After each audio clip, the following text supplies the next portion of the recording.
Hi everyone, this is Val from EurekaCrystalBeads.com with another sparkling beading video. But before I get started, here's a quick reminder to check out our channel. And if you like what you see, hit the subscribe button and notification bell to be notified every time we have a new posting. Our project today is a slider bead chain. And we'll be showing you how to just connect our parts together to create a fun design. But the chain is our feature, and it is really fun because it's already pre-made and it comes with a ball, and inside this ball has this silicone piece in there, and that piece helps to control the amount of chain that you'll be using. And the rest of the chain will be dangling. There's these cute little balls on the bottom, so it makes it look a little bit finished. And the chain has these little rings on the top, and the rings are jump rings so they can open up and connect to any link. So the products we'll be using today are, of course, the slider chain.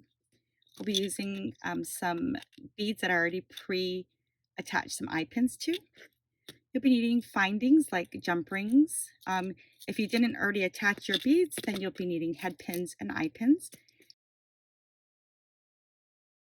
You'll also be needing a flat nose plier, a round nose plier, and a wire cutter. All right, to get started, I'm going to start off with our largest bead, which is a pearl. And I'm just going to attach a jump ring to that and add in a rhinestone ball. And just close up the ring because you don't want it to open up easily. Now we'll take our next jump ring and pick up the link from the other side of the rhinestone ball and add in our bicone. Now close up the jump ring.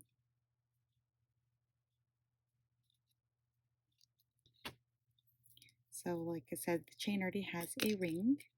So I'm just going to slip on the eye pin, and we're going to close up the ring from the slider chain.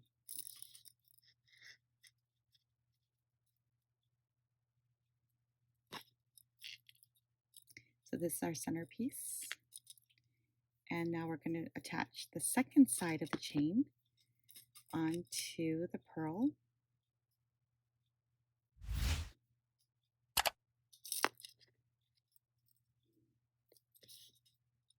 And now we're going to close our jump ring there.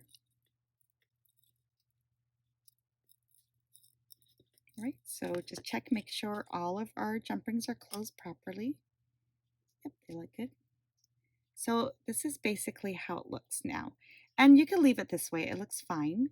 But now I thought it would be fun to have a little charm on it. So you can either decide where you want to add the charm. So maybe I'm going to add it to the side with the pearl.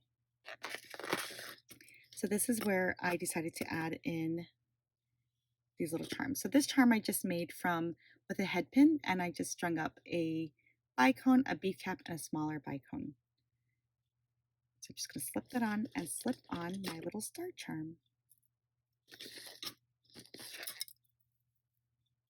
And then from here I can just attach it into the link from my slider chain and just close that.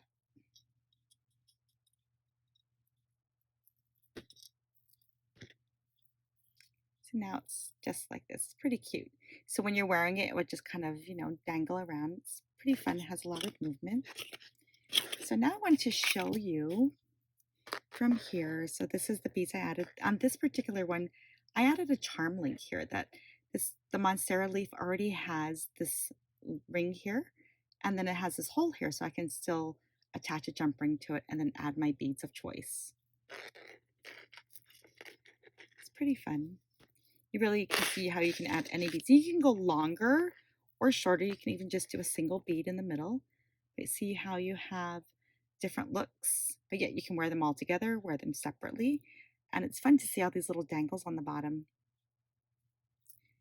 Now, the other cool thing about the slider chain is I had made this bracelet a while back for my sister, and it was a little short for her. So I decided that I could actually cut off the old clasp that I put on a while back and attach on the slider chain. So now she can wear it because now it fits properly. And then I also thought, hey, this would be really fun because you could use it as an anklet as well because now it expands even longer. You can slip over your foot and it could be a fun anklet. I hope you enjoyed this video, and you can find all these supplies and more on EurekaCrystalBeads.com. Thanks for joining us.